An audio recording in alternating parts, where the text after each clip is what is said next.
Magandang araw mga kabaro, mga kapedro. Ito nga't nagpagawa sa third engineer ng socket insert para sa temperature calibrator. Kailangan niya kasing i-testing yung temperature gauge ng kanyang generator, no, sa exhaust. So kaya ginawan muna natin siya.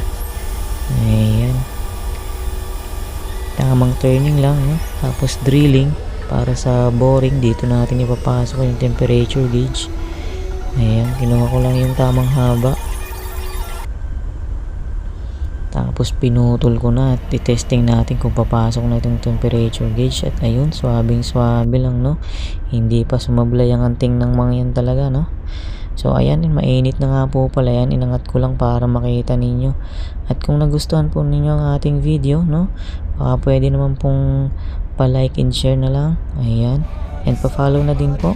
Ayan, maraming salamat po. Hanggang sunod nating video. God bless.